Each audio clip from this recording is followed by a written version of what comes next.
Hello. There we go. We're all set. We're all Hello. ready to go. Hello. Welcome to the Into Games Environment Discipline Deep Dive environment. Today we're going to be talking about how to convey stories through environmental design. I'm your host for today. My name is Fergus Coyne. I'm a general artist at Team Terrible. We work on The Baby in Yellow, which is in summary, is a Lovecraftian babysitting game. Very fun. Go check it out if you haven't done, but very popular. I'm also an events organizer and presenter for Hub World Scotland up here in Scotland, where I am, where it's an absolute miserable day outside. It couldn't be worse. The rain is absolutely dour, but hey, it's nice and cozy in here. Today, I'm joined by Alec Chalmers, who's Leeds Arts Uni course leader, who is the course leader on. Is it 2 or 3 different courses? It's two new courses. Yeah, games Two art new and games design. Yeah. games art and games design. Yeah, fantastic. So today we're going to be talking about um, environmental storytelling and basically the hows and hows not to do the best kind of environmental storytelling we can do. Can I get some shout outs in chat? Are people are they students or are they hobbyists? I kind of want to get a good readout of who's there. Could you just post in chat who we're talking to today? Because I imagine it'd be a lot of students because this is the getting into games talk. Yeah. Who have we got? Oh, hey, Petrify, seen the trailer, Baby in Yellow. Hey, that's good. That's my job done. Hey.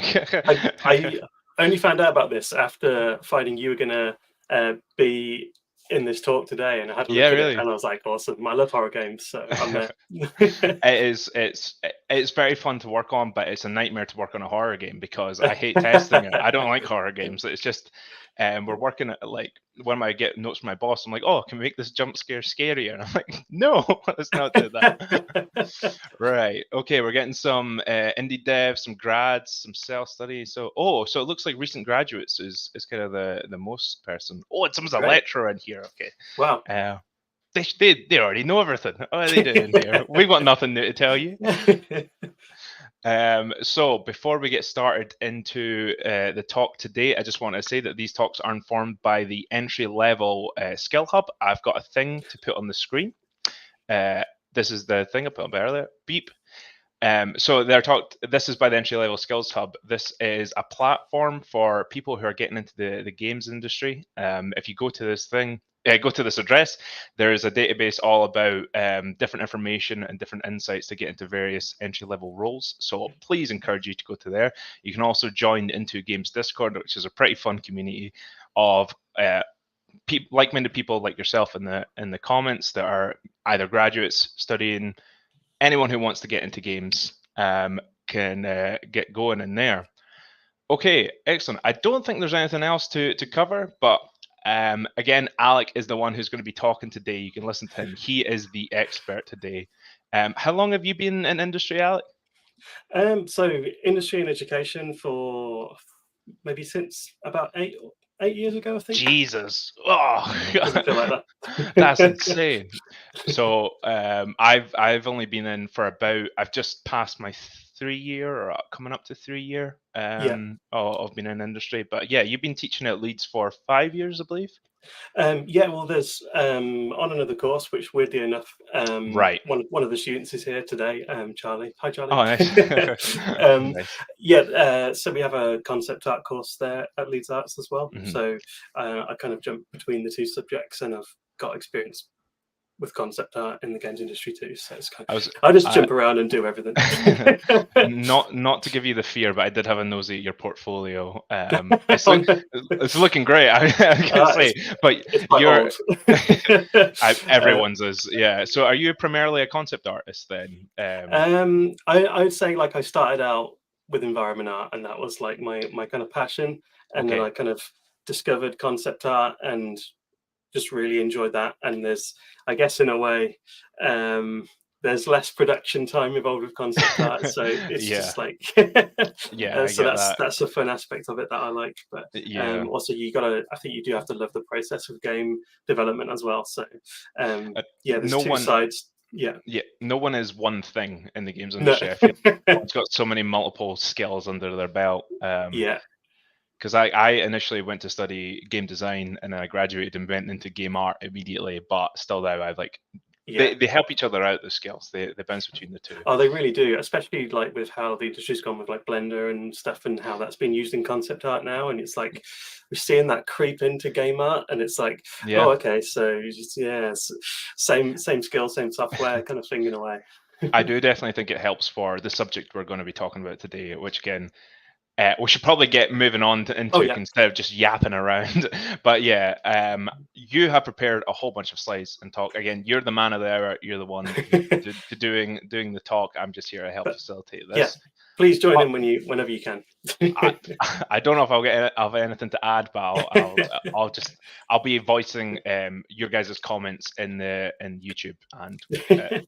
Where else are people? Is it just YouTube? I think it's just YouTube. But yeah, so for people who are in the chat, please feel free to leave a question at any point in time. There will be a Q&A point at the end of the talk, but there will be a little bit spaces in between, like during the talk. So honestly, whenever you feel like the inspiration for a question, just rattle it into chat. We won't get to it immediately, but we will record it for the end, and then we'll go through and discuss it. Okay, so. Great. I think that's all of us. So I will get your thing onto screen, and I will slink away into the background. So everyone, welcome Alex Chalmers. Okay. Hey. So I think, first off, I think a lot of the examples that I'll be talking about are going to cover games and concept art, just because we've got a mixture of both probably in the audience. But also we're talking about the design of the environments. So I'm steering towards environment art, but there might be a bit of concept art in there as well, just because we're talking about the fundamentals and things going on there. So what we're going to go through today, we'll go through just an introduction to environment design generally, and the kind of different elements and components that make it up. We'll go through the how to integrate a narrative into environments, and then we'll go through sort of interactive storytelling for environments and how that works in different types of games. And there's room for a Q&A and a chat as well at the end. But don't feel like you have to, like you said, like Fergus said, don't feel like you have to save for questions to the end or anything like that. So yeah, let's get right to it. So first off, introduction to environment design. I'm aware that in the chat I can see some people are either self-taught, or they're kind of just starting out, or they don't know much about the games industry. So apologies if I say anything that you feel like, I'm a graduate, I kind of know some of this stuff. But hopefully we'll get to some cool stuff that you maybe haven't thought about before, or just give you some ideas for working on your own portfolio, and kind of getting you noticed, and kind of raising that sort of quality bar for like the kind of narrative element of your portfolios. So we'll look at what is environment design in the context of games. How does environment design contribute to storytelling in games? And then we'll look at some examples. We'll be doing that throughout the whole thing, though, just because it's not really like a practical workshop. We're not going to open Unreal Engine and do stuff like that. So we are going to be mostly looking at examples, but I'll relate it to kind of other elements of theory as well and stuff whenever I can. So what is environment design in the context of games? So really we're talking about, we're referencing kind of all these different places and things that you're interacting with. So it's all the stuff that you kind of move around on and navigate in, and the stuff that you're using.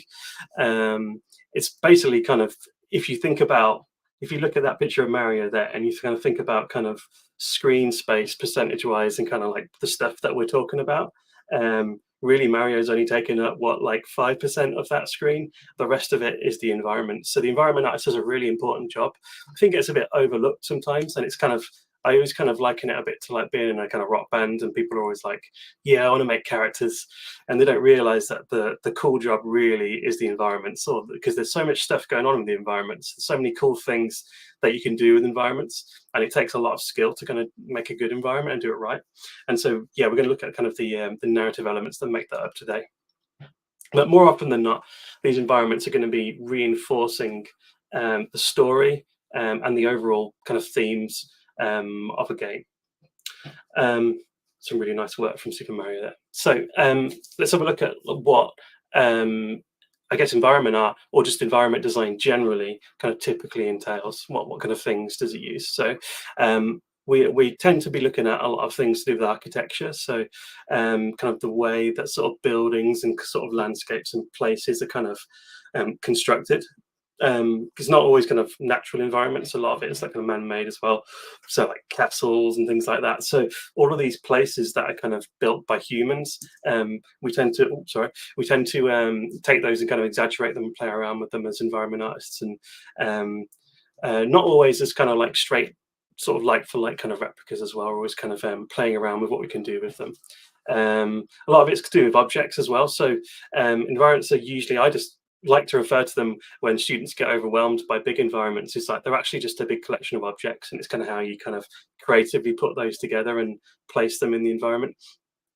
The kind of overall landscape, the kind of larger area, some of it might be outside the kind of play space, and sometimes you can really kind of lift a portfolio by making sure you kind of consider the kind of wider sort of landscape and the play space, instead of it feeling like a kind of little cut off sort of kind of like a little arena, almost like making it feel more integrated into our landscape, like they've done here in this Uncharted scene with all of the kind of nice background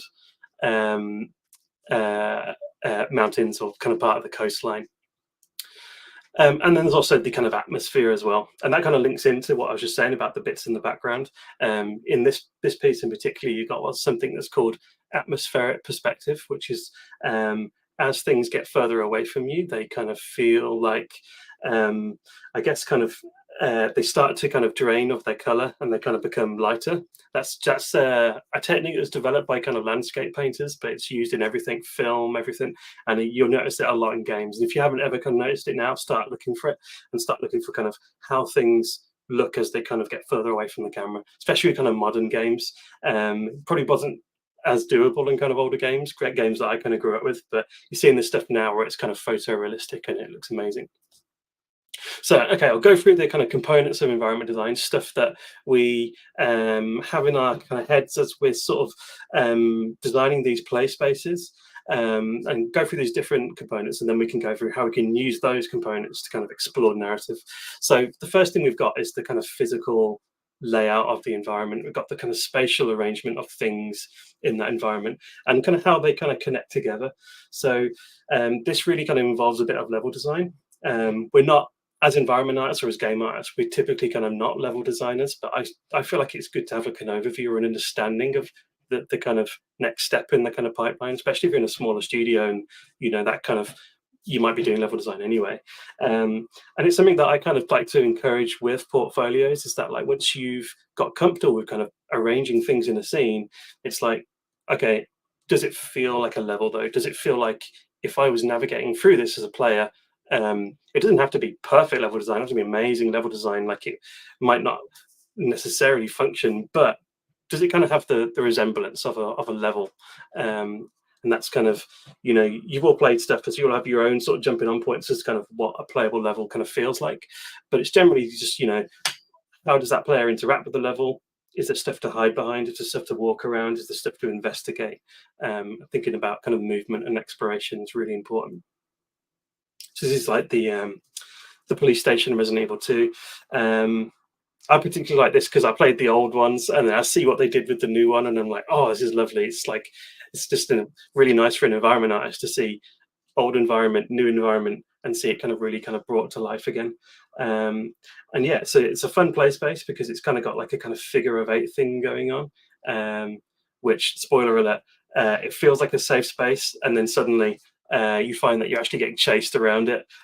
So figure of 8 is really handy to kind of like evade this this Mr. X, this monster that's chasing you. Okay, so physical layout is really important. That's what we're looking at. Oh, sorry about my slide. It can even be just the placement of objects. So let's say, for example, you know, you're walking through Dark Souls, a particularly difficult game, and you come across a dead body sitting in front of a gate. A whole load of things are going to be going through your mind as a player as soon as you see that object, that thing that's been placed there. It could be that instead of a dead body, it could be, you know, a particularly good item. That might mean, oh, okay, well, maybe this item is meant to help me fight something through there, and I should probably equip that and try and use it. So the kind of layout of these objects kind of means different things depending on kind of where you place them and how you use them.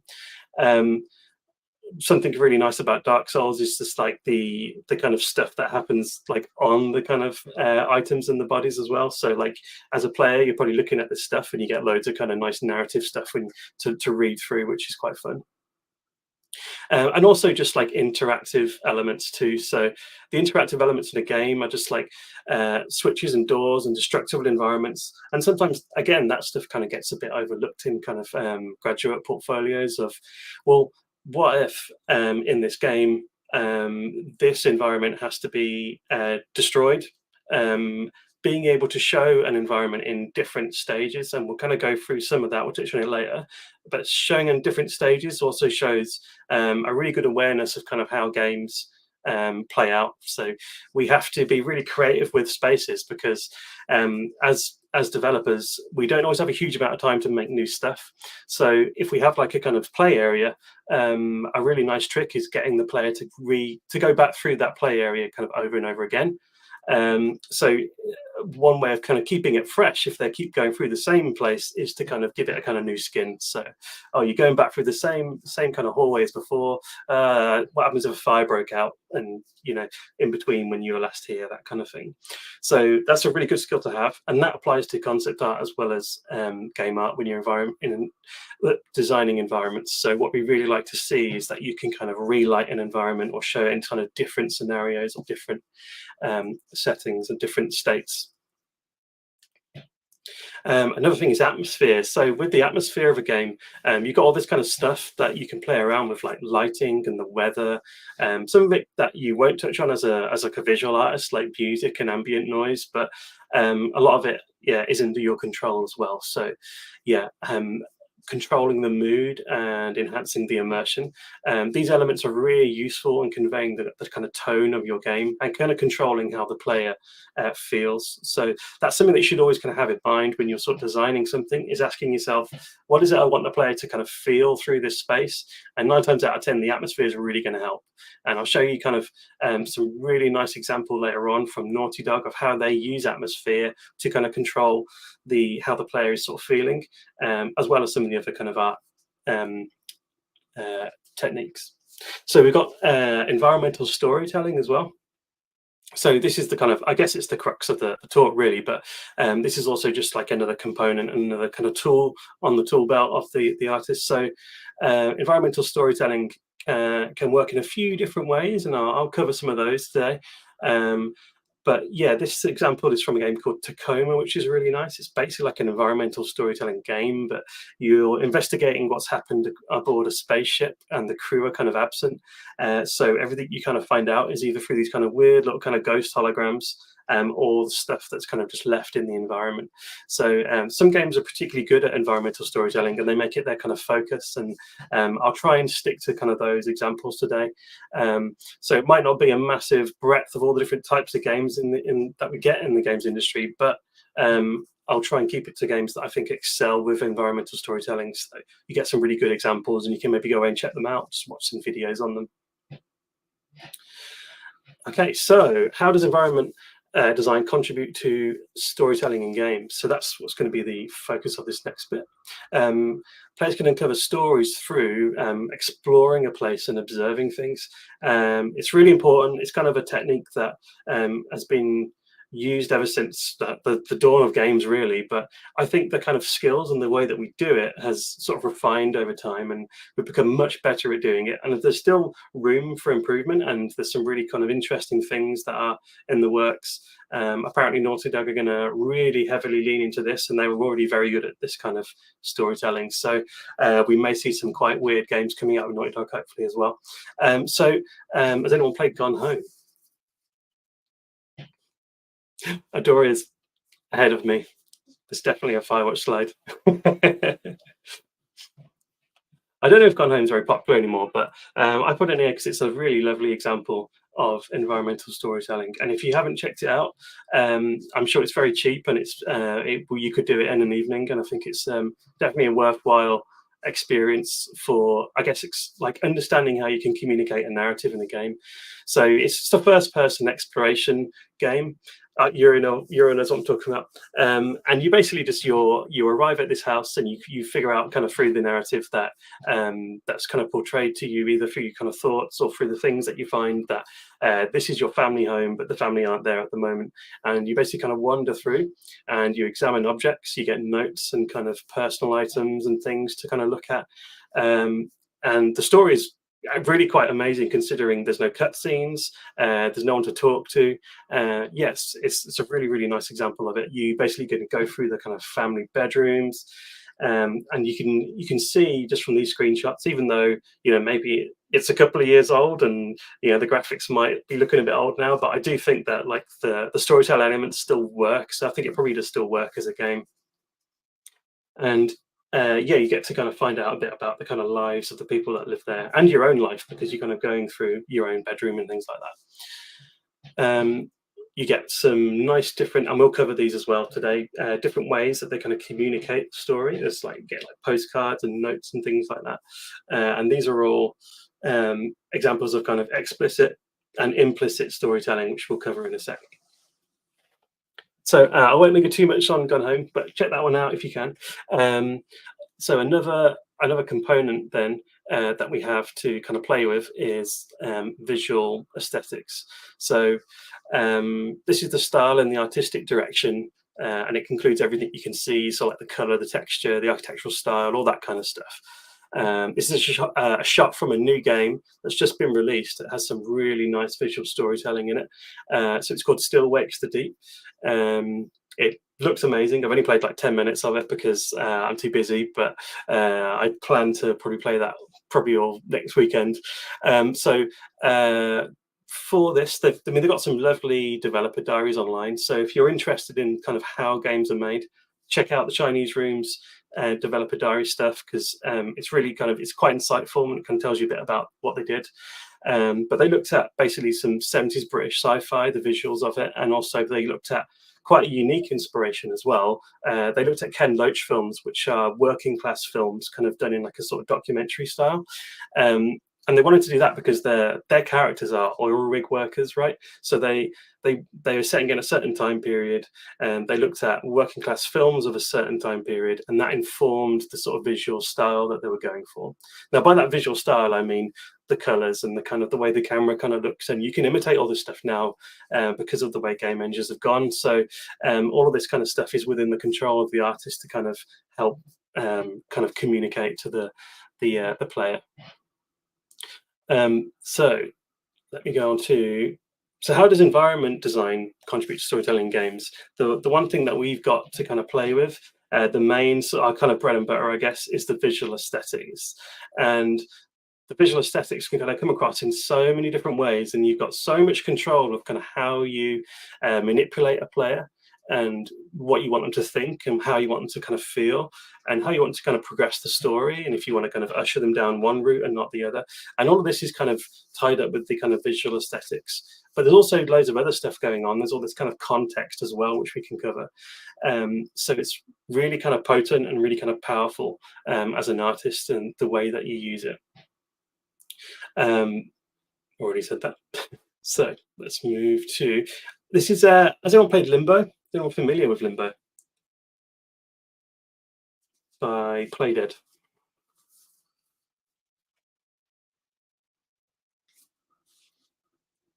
So it's not a popular game. That's all right. It won loads of awards about like a few years ago, but I think it might be a nice one to look at as well if you're really interested in just like kind of shape language generally and things like that. But yeah, so a few people are saying they like it. Great. There might be a bit of a lag on the chat, I think, because they're definitely all coming through. So sorry if I'm not responding quick enough.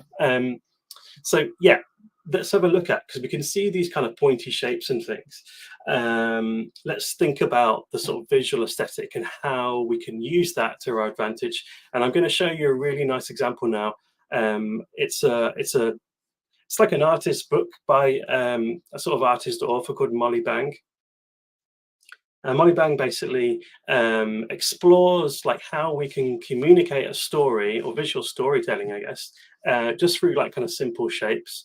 So the book's called Picture This, How Pictures Work. I put the title in there twice for some reason. And yeah, she kind of goes through just like how different shapes work. So here we've got a character in the woods, and I don't even really have to ask you, but I can say, which one do you think is the character? And I kind of know which one you're thinking is the main character. And it's interesting that that kind of works like that, because there's nothing to indicate which one is the character, right? So we don't really need like a name above the character's head. We don't need eyes to see that it's alive, and we don't need to be in control of it. We just know simply through shape language alone who I'm talking about when I say which one is the main character there. Unless I got it completely off and you think it might be one of the big rectangles, but you never know. So taking that idea then, where do we think the character might be? Just shout out in the chat.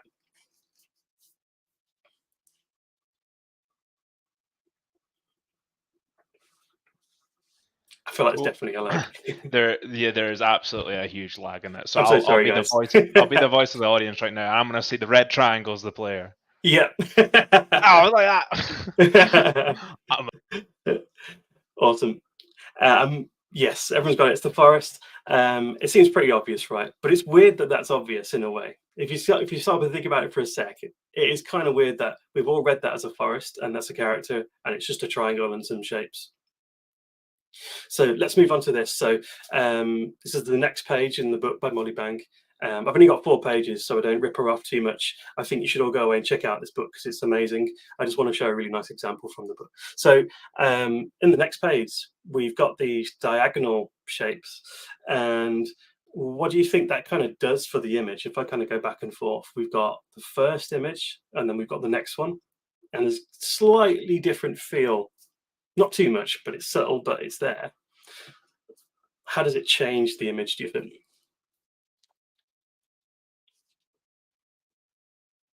Okay. I'm just thinking the trees are falling down now. That's why I think it's exactly. a windy place. Yeah. And I think we've got similar. Yeah. So just by kind of leaning these shapes, it has this impression that they're either falling. It basically feels a bit more dangerous. It also feels a bit more oppressive as well. Yeah, instability, uncertainty. Yeah, some great comments. So having shapes kind of leaning into your character, and this works, and I'll show you in a sec. It's kind of weird. This works on so many different styles, realistic, whatever. This might feel like it's a bit basic, but it's not. It's there kind of underpinning like everything that we design. Shapes leaning away from the character, by the way, can make it feel kind of opening up, so it kind of feels a bit more freeing. So you can kind of use that to your advantage too. Oh, we've got someone else who's joined. So I've got to kind of emphasize the effect the shapes are having on you as the audience then. So how do you feel now that we've added this character? Alec, I'm going to take a shot in the dark and I say I feel safe and secure with that character. Oh, you're trolling me. Okay. The opposite.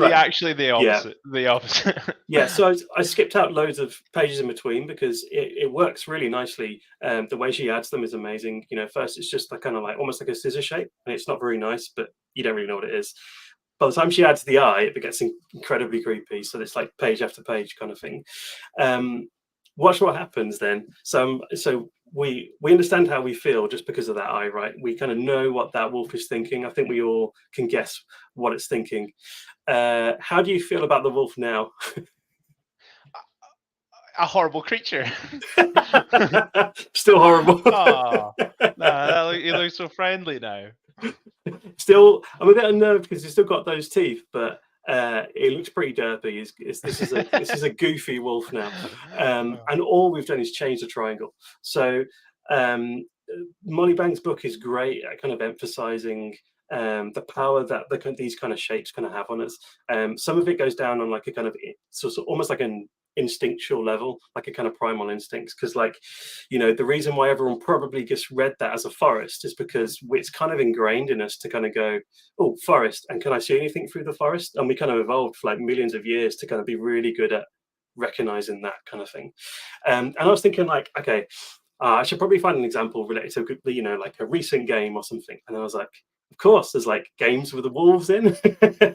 So here we've got just like a quick screenshot from like Alan Wake 2, and we've essentially got, it's almost like Molly Bang in context, and we've got that wolf silhouette in front of the player, and anyone in their right mind who's going to like stop what they're doing, probably feel like they need to go to the toilet and then think, I might pause it and run away, depending on how good you are with horrible games.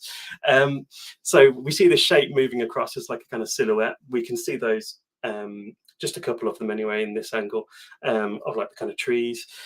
I will say it's really hard to get really good screenshots of games sometimes, like that emphasize kind of your point, because they're kind of these constantly moving things. So like, they've got all the design works there, and it's kind of proving the point that I want, but then like, to find a perfect picture of what it is, it's like super hard. So I got a couple of different ones. There's like, you can see the wolf in this one as well, just kind of lurking and about to attack.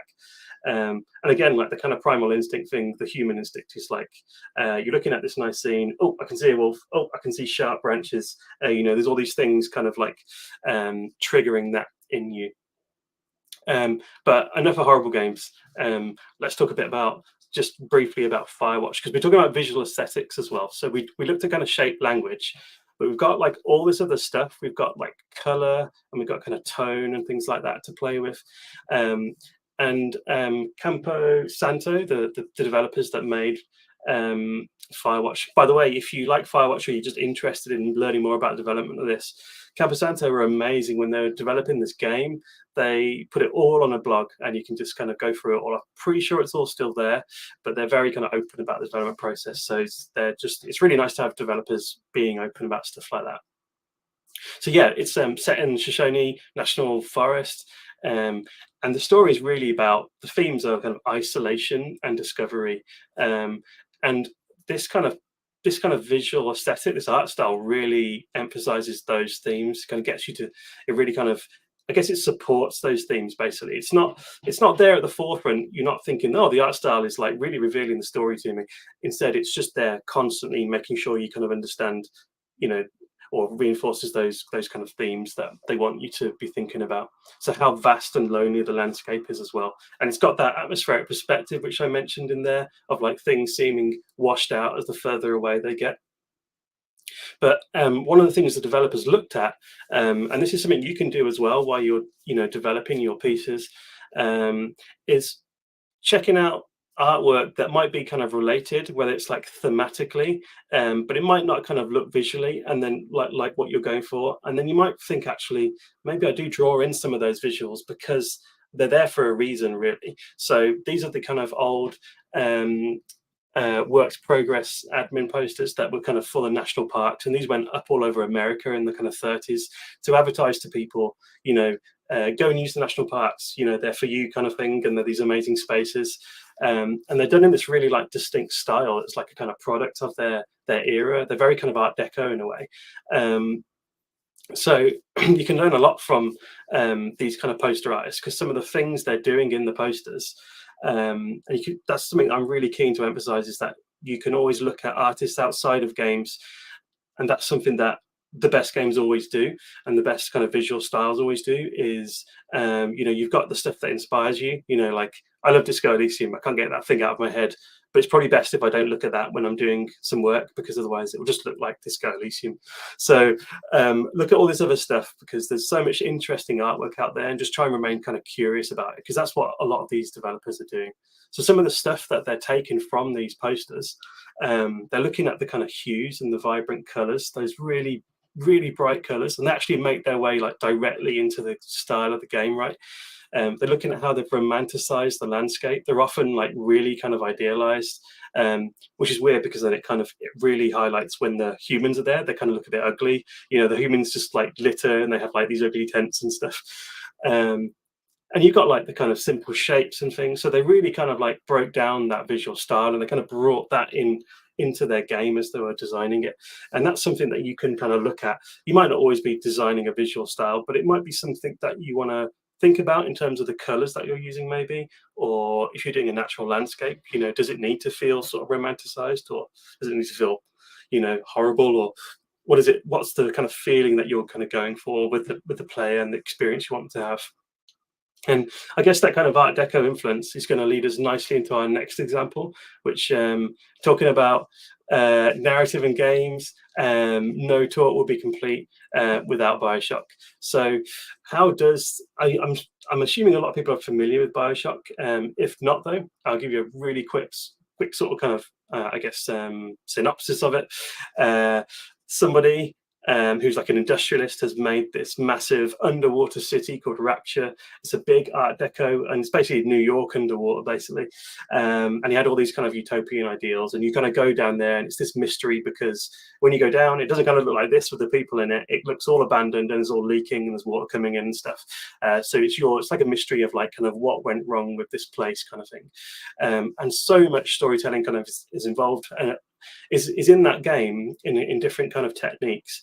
And I think for a lot of developers, it really opened their eyes just to kind of like how they could kind of tell stories. It does have the audio log thing, which drove people a bit mad, and gets kind of, it's become a bit of a kind of joke now, but they're still in games, so they do work to an extent. But yeah, the developers looked at all this kind of lovely kind of Art Deco architecture. And they didn't do it just because it looked nice, although they might have come into it. But one of the things that they really wanted to do was to communicate luxury and power. So these were the two sort of like, I guess, kind of like pillars of art pillars of like what Rapture was to look like: luxurious and powerful and very decadent, I guess. So the artists studied some of the kind of grand structures in and around New York that are still around. A lot of them don't exist now as well, unfortunately. But they also, it's nicely documented though. So, you know, they looked at the kind of 1939 World Fair. So looking at kind of historical events is also really cool for like inspiration and for kind of challenging your understanding of stuff, because yeah, not all of this stuff is even around anymore to kind of look at, and it's so it's some really cool stuff that doesn't exist anymore. And the whole idea behind the kind of World's Fair, because it was titled The World of Tomorrow, so it was about kind of presenting like a utopian vision of the future and what it could be. I don't know how accurate it was, but that really lovely shot of all those kind of structures where it's all kind of lit up, and it's not too far removed from what Rapture kind of looks like under the water, under the ocean. And they're really kind of leaning in heavily into that kind of Art Deco aesthetic, which was, you know, about kind of optimism right before World War II, where they thought life was going to be perfect forever. And again, in a way, that kind of really nicely sums up what happened to Rapture, because, you know, we didn't know World War II was around the corner. In Rapture, they didn't know that the whole thing was going to fall apart. So it's kind of like communicating that kind of idea of like it's kind of fall from grace, or the kind of tragedy of the place. It's kind of, in a way, the tragedy is in the environment more so than the people, because the people aren't there anymore. So it's kind of communicated through the actual kind of place itself. And if we take the kind of different components and things that we talked about, so atmosphere, visual layout, placement of objects, there's loads going on here. Really nice kind of examples of it. We've got some cool posters over there, which we'll go through posters in a bit. And we've got some really cool stuff going on with the lighting, really kind of nice atmospheric. It's got that nice kind of like mist on the go, almost like it's a humid environment. Things are broken. It's an interesting kind of play space. We kind of know where we might have to go, that kind of thing. So really nice stuff going on. How do you feel about the color scheme? What are the colors making you feel? I feel gross, Alec. That's what I feel. I feel sick and gross. The yellows and greens that are permeating this environment don't feel great. It doesn't feel like a positive atmosphere in here. Yeah. Perfect if you love horror games, right?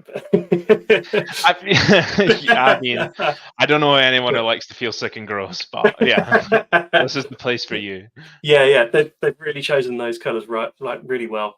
Yeah, we've got damp and mossy and sickly in the chat. I'll try and read them out when I can. I'm sorry, there's a bit of a delay, but I do appreciate people having to go answering them still. Some Uriel, diseased. That's a great word. That looks diseased. Yeah. Yes, you're right. And it is like this place has like its own sort of sickness. It's like what went wrong with it, and you kind of got the mystery of it, and you kind of walking through, and you get the narrative kind of unfolds in quite an interesting way, I guess. Even now, even though it's quite a dated game, I guess, but I still think there's some things to be learned from Bioshock in a way. It does not help. It says medical salvation. Yeah, no. That might be irony. Yeah. And as we enter Rapture, we get this huge statue, really kind of overbearing. And remember what we said about shape language and kind of leaning inwards or outwards. This feels very overbearing. So it's leaning towards us. This is not an open space, and we've got this big man, and he's basically enforcing his utopian ideals on us. And we can kind of guess where that's going to go, I guess. But no spoilers. No spoilers. But I guess it's like, we kind of understand now what those people might have been striving for. Like, why did they build that place? What was going through their heads when they decided to build it? Well, they were trying to do something a bit different, and they were trying to break away from stuff. And it's kind of the shape language and everything that's going on here. It's helping kind of reinforce that. Last Bioshock slide, don't worry. And then, yeah, the mood is kind of set by the kind of contrast, I guess, between the kind of grandeur of kind of what went before, and then the kind of current state of decay, or like the kind of, like the, where is it? The disease of the kind of the environment, what it feels like. And even that writing on the wall, which we'll cover in a sec. Fallen, fallen is Babylon, which is like a biblical phrase. So really nice. Yeah, definitely.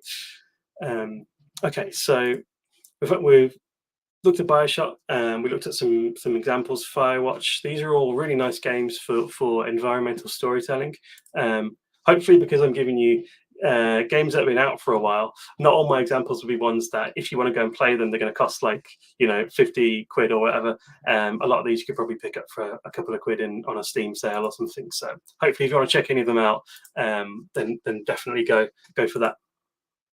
So we've got the different components of environment design we looked at: the physical layout, we've got the visual aesthetics, we've got the interactive elements, and we've got the atmosphere. I'll try to pick it up a bit because I think I'll slow in that part. So the main goal is to kind of craft an immersive and believable world that enhances the player's experience. And it involves creating spaces that not only look good, but also support the gameplay. That's really important. And as soon as you start working with other people in the studio, they'll be very hot on, does this stuff actually support the gameplay? Does it work? And that's something that you kind of gain with experience, but you can try and show an awareness in your portfolios kind of before you kind of get your foot in the door. And that's something that people like to see. So let's look at narrative integration environments. And sorry if I'm going a bit slow. So how could environmental design communicate narrative elements without traditional dialogue or cutscenes? And we'll look at the types of storytelling as well.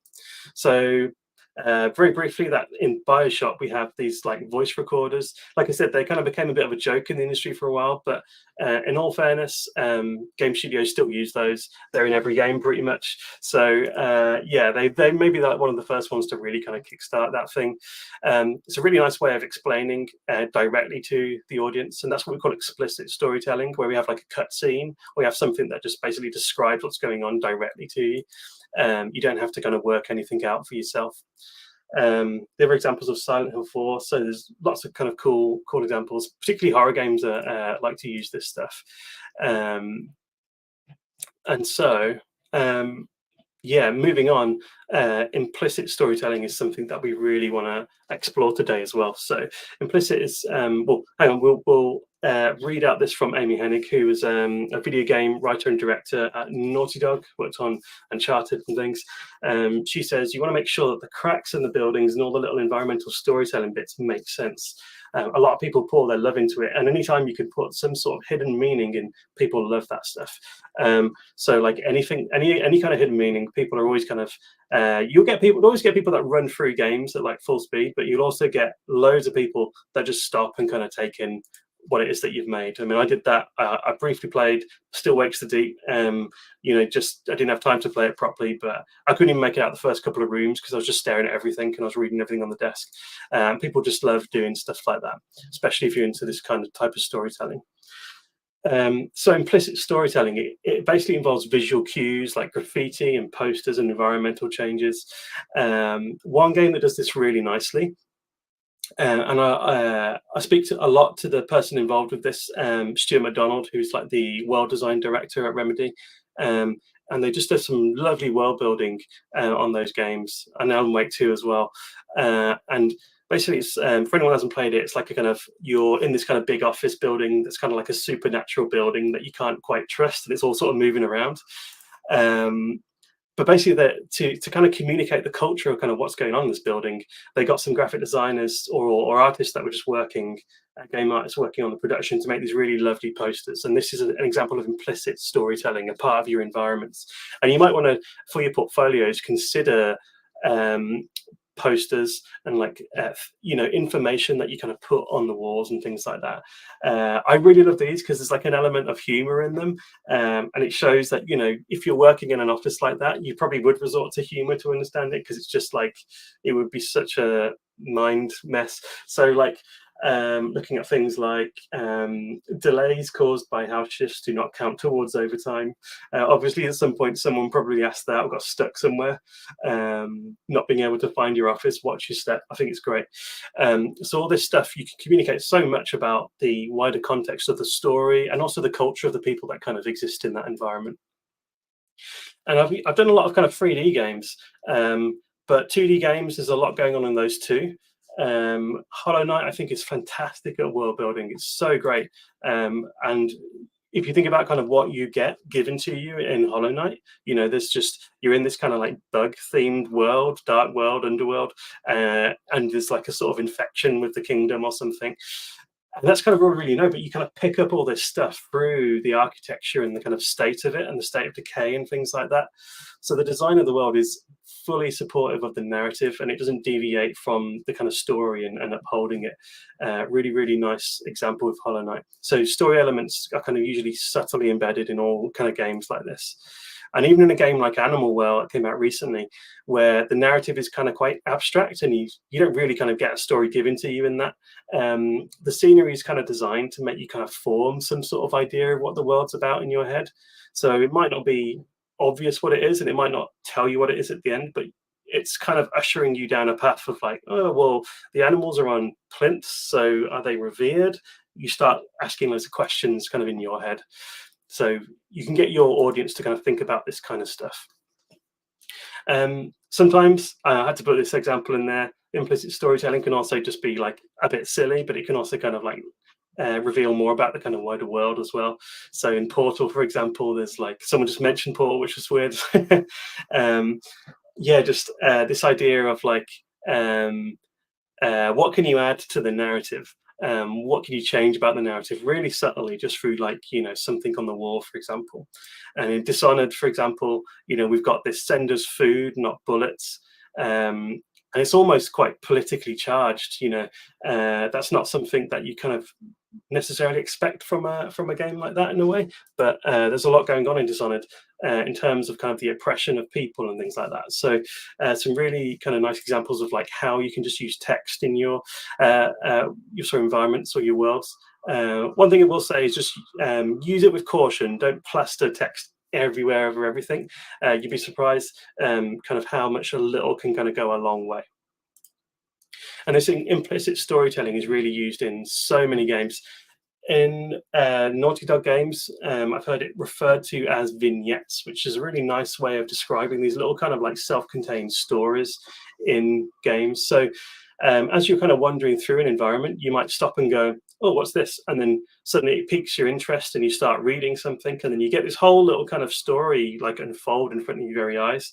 Some people might just completely miss that. And I think that's the kind of magic sometimes of environmental storytelling, is that some people might not even notice it. You don't have to worry about whether people will notice it or not, in a way. As long as you've kind of made it there, people like to explore, people will kind of go and find it. But it's only after you kind of spend a bit of time kind of looking through the scene that you notice some of these things. And the developers are really kind of clever at, especially at Naughty Dog, of making sure that if you have looked at it, it kind of registers with the game. And then 10 seconds later, the character might kind of offer their kind of opinion on it, oh, that was sad kind of thing. It's like you're kind of experiencing it there with them. I wanted to add into this as well, because this has inspired such a thought. Maybe you've got another slide or something as well. Yeah. But in Last of Us, there's a phrase that's graffitied on the wall, which I think is both parts genius in both parts, really stupid as well. Yeah.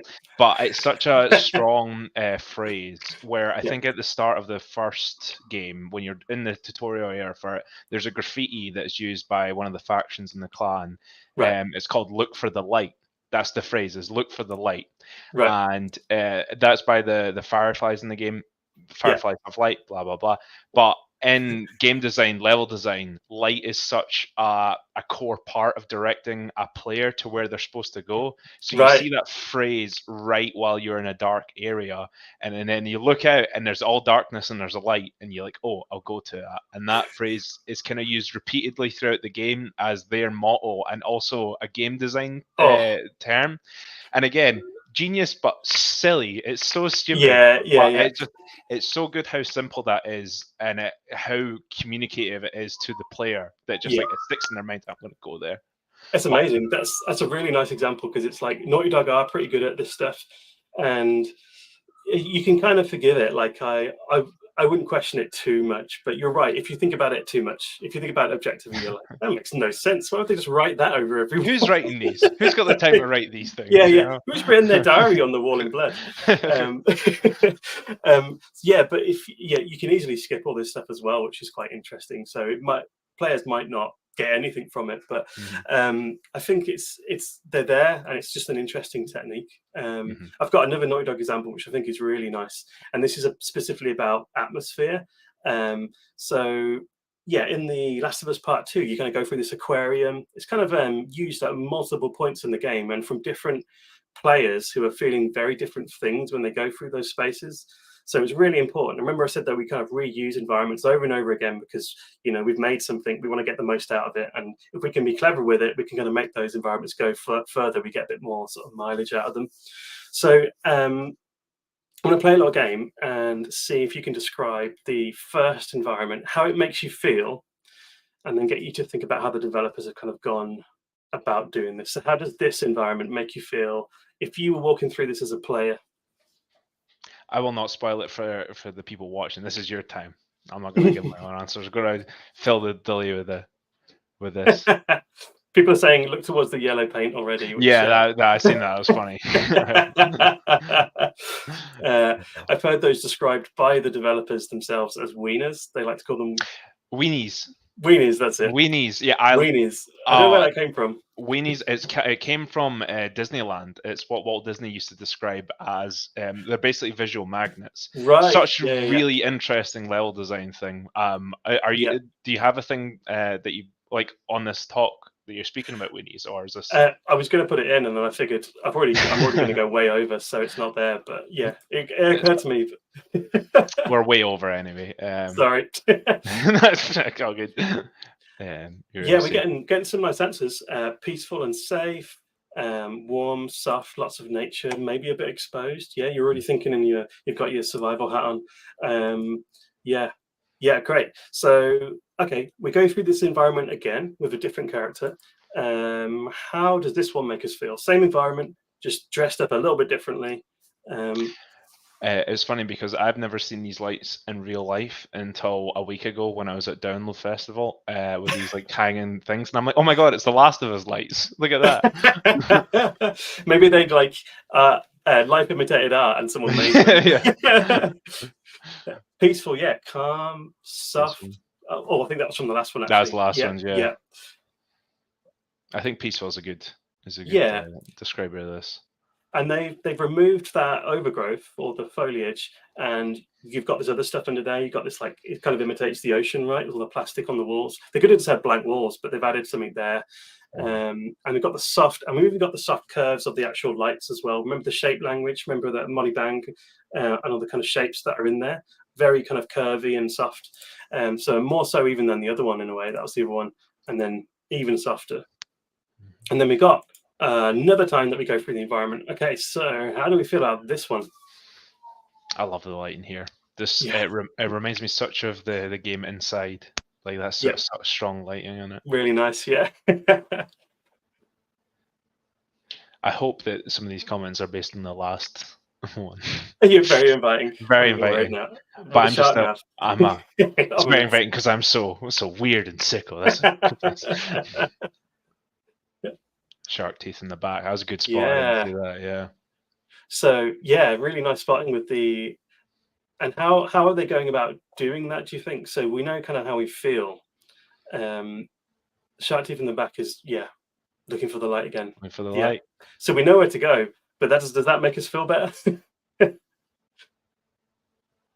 So yeah, with this kind of type of lighting, we can kind of talk a bit about what we call chiaroscuro, which is like a way of lighting that kind of came from old sort of film noirs, very kind of harsh lighting, and that lighting can be used, I guess, to kind of communicate sort of intensity and kind of like tense situations and stuff. Think about like Nosferatu, the old films, and stuff like that, all these kind of old film noirs. That kind of lighting is being used here, really. So really intense lighting. What do you notice about the shapes? Remember in the soft one with the kind of round lights? I was going to bring it up. The whale's eye. I can see a glint of it there. The triangle, like the wolf earlier. Yeah. It definitely paints a picture of a much more sinister animal than a Yeah. whale. Isn't it weird though that like that shark was there in all the other ones, but you didn't really care about it then? Yeah. Then you get to this one, and suddenly they're using something that already existed in the environment that they've made, but they kind of like just lighting it differently. It has a totally different feel. Glass in a spotlight. Yeah. So you've got all these different things that you can kind of use to your advantage with the kind of atmosphere, and even the light here is being used to create kind of sharp lines. So we've got sharp straight lines, and we've also got sharp lines coming from the things. I think it's cables that kind of hang stuff.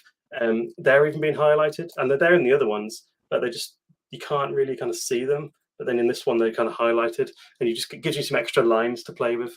So they've been very creative with kind of how they use those.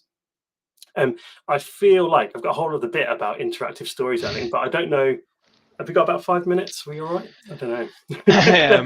Yeah, it depends how quickly you can get through them, because this talk was meant to end 2 minutes ago. But okay, I'll be very fast. Well, the thing is, we're here for as much as we're available. For I'm fine. Too. Yeah. And I'm happy with that.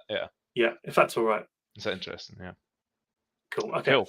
Okay, so interactive storytelling, let's go through this then. We'll look at designing environments that react to a player's actions. We'll look at incorporating environmental storytelling into non-linear narratives, and we'll look at challenges and considerations when designing dynamic environments. So forgive me if I mention arcane games a lot. I do think they've got some really good ideas in them. No matter kind of how you feel about sort of gameplay of those games, there's some awesome stuff going on behind the scenes with the designers and the artists. So there's a really nice dynamic system going on though in Dishonored games of a kind of, they call it low chaos and high chaos. So it's where the players, if you do good things, you're kind of more optimistic in your decision making. The world kind of looks brighter. So like in the top screenshot. And if you kind of misbehave or you kill people or you do nasty things, it starts to look really dark visually. And the visual look of the game actually kind of changes as you progress through it. So it's an example of a kind of like a dynamic environment reacting to your kind of choices. And it's not just the environment itself, but it's kind of the things in the environment too. So, for example, you get more nests of these kind of invasive species, which are really cool.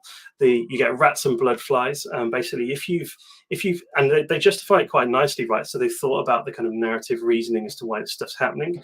But if you've killed lots of people, you've left lots of bodies around. The rats and the blood flies, they are these insects and rats.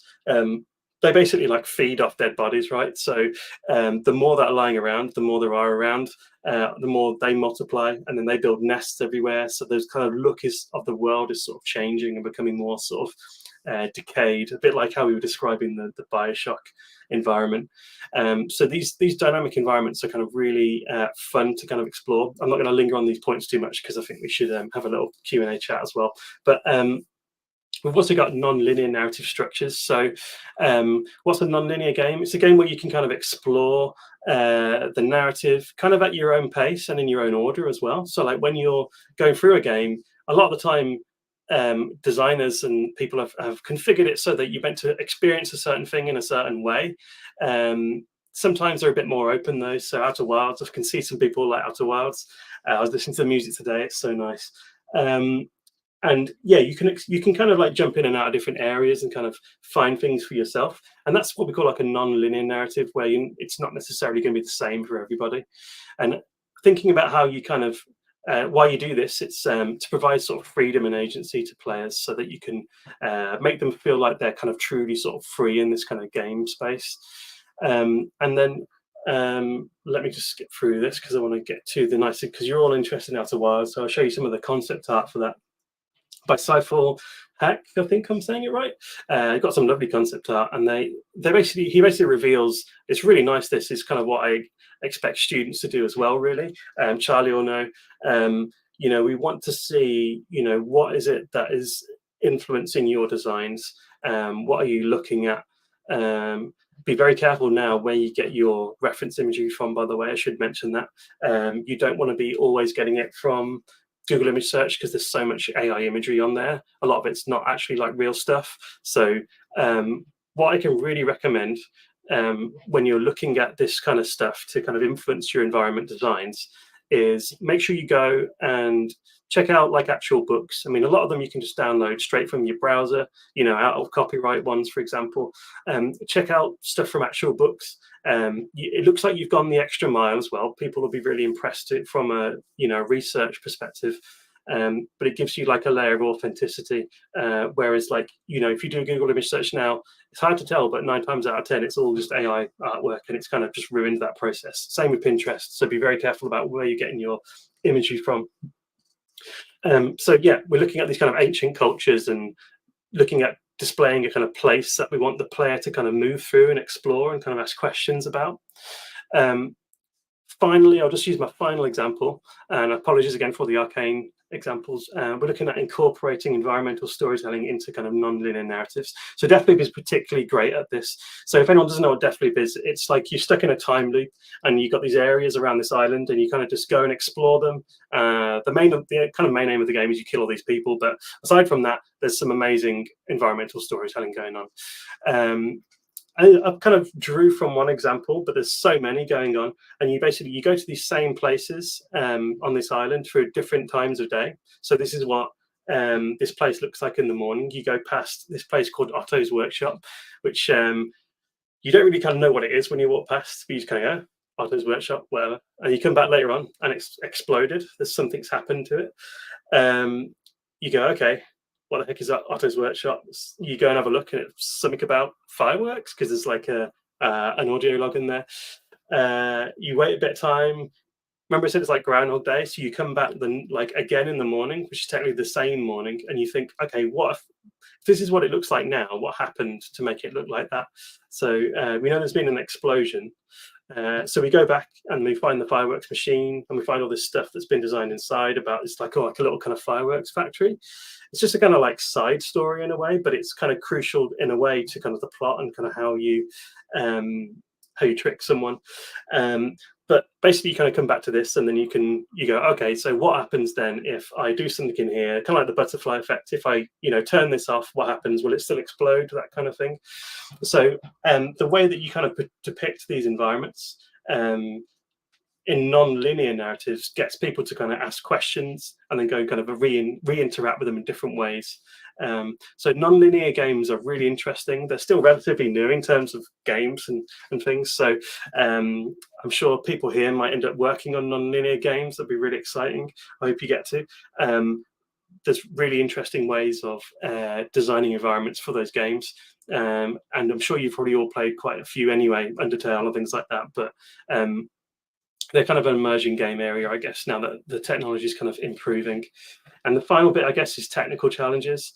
It really depends on kind of how big your team is, and what you can do with the kind of challenge of developing environments for games.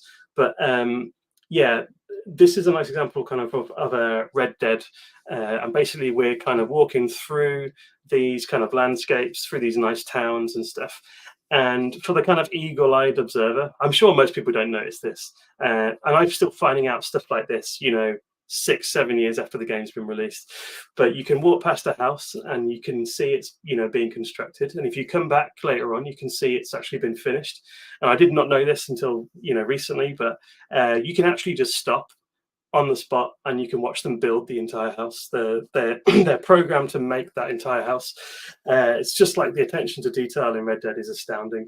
And things like this with the railroad, they're building a railroad. You find them at this camp. But like, to give this idea that like this is like an expanding, developing country, and the Wild West is kind of over and it's becoming, developed. You've got this railroad, and these people are building this railroad, and if you keep coming back, it gets longer and longer until it gets finished. And then just because they're just like, the cherry on top, and they're just showing off now, all of the newspapers get updated in the game to say that the railroad's been finished. It's like, for environmental storytelling, if you're an environmental storytelling nerd, there's some lovely stuff in Red Dead. I did have a task at the end, but we're well over time, so I'll skip the task. And I'm going to say thanks for listening. And I'm sorry if those last points were really rushed. Oh, thank you, Alec. So yeah, we'll go into a bit of a Q&A now. So if you got any questions about environmental design or environmental storytelling or anything, please chuck them in chat now. We're going to spend a little time just talking through them. I had a few questions that I was listening as well, just because I'm listening along, taking notes as well. With your Firewatch initial chat, love Firewatch. Firewatch is a great game. I am annoyed that Campo Santo have not made another game since.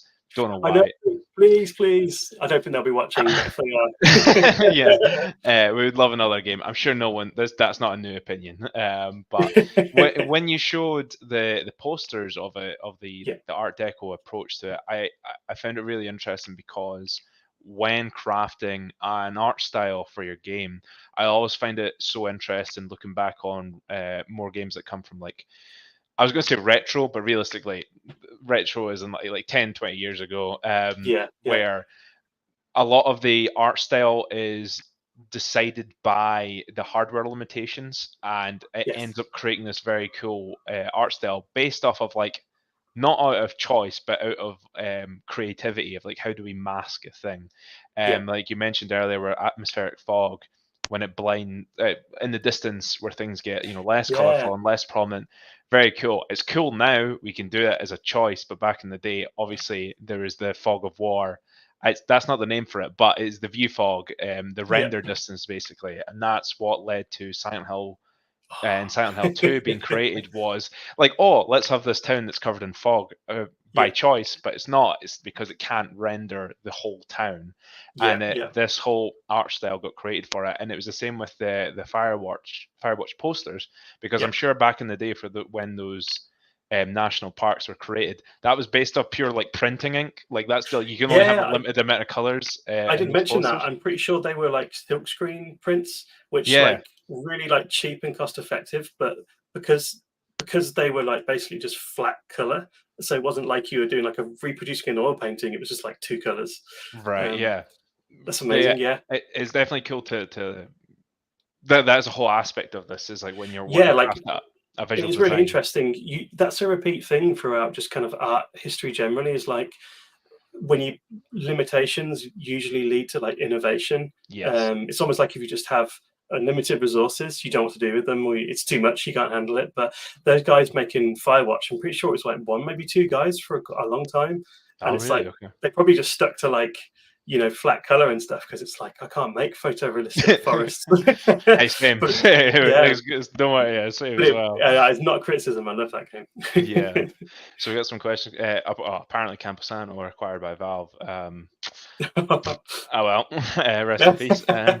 Okay, so Travis is saying, if I'm trying to get into the industry as an environment artist, what's the best things to put in my portfolio?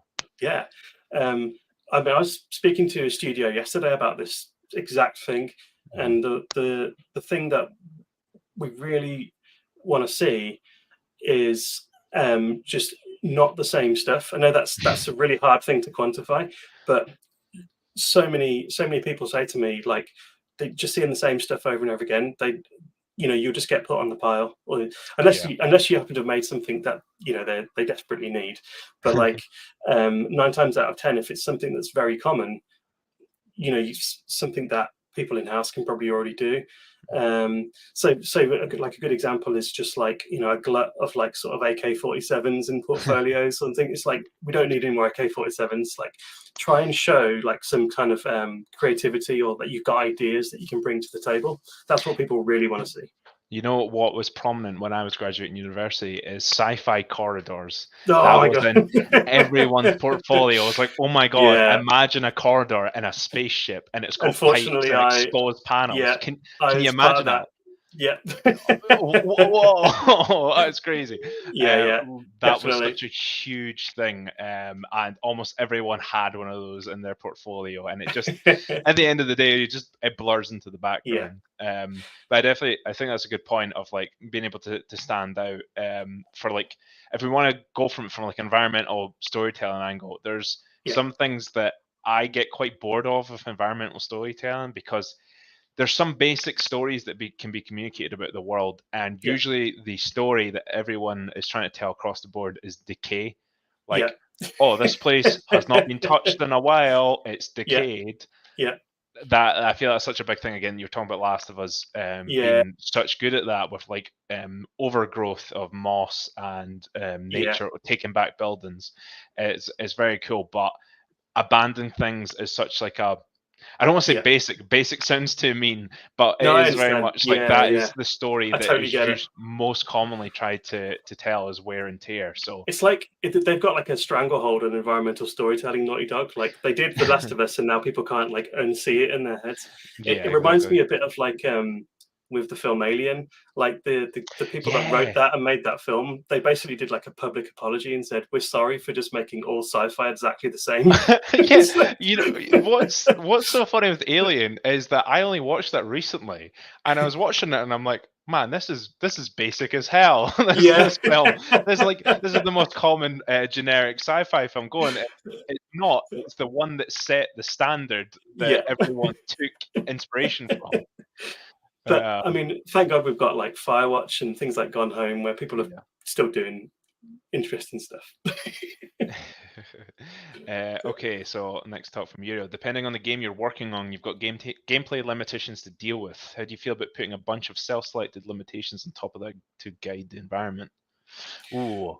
You mean like, do you mean actually on a production, or are you talking about like a portfolio piece to show that you understand limitations?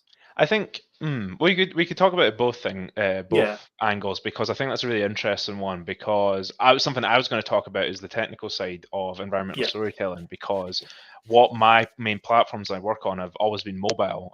We do release on Steam and then hopefully console soon, but mobile has been our main platform to work for.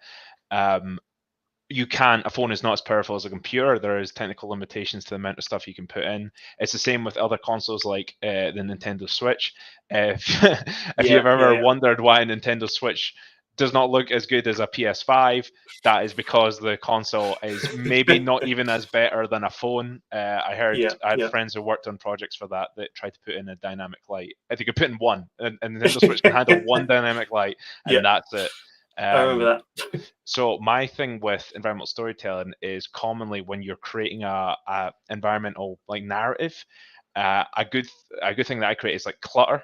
It's like clutter, like you showed in the examples before of like a lot of people, a lot of assets, a lot of textures, a lot of things on that side of the front to communicate the story, but that is a lot for things to be processed. So on the technical side of things, what do you think is best and cheapest at communicating good stories? I guess we can use like an example that we use in like to teach concept artists, and that comes from painting, which is like big to small, right? So like think about the sort of wider the scene as a whole, and the really big shapes and reads you're getting from that. So like, for example, like let's go back to like the Molly Bang stuff, because it's so useful. You're making like a countryside scene, but you want it to be scary, for example. Pointy mountains are going to do it, right? And then just having that that awareness, it means that like those things don't have to be very, they're basically just kind of billboards, aren't they, in the background? They're not going to be very kind of intensive. They're massive reads, and you get something from the environment. You're getting a read from the environment that reinforces what you want the player to feel. I think what the danger is, like, a lot of people, and they do this in concept art as well, that you start with like the details because it's the bit that's kind of fun, and you want to do something really intricate and interesting.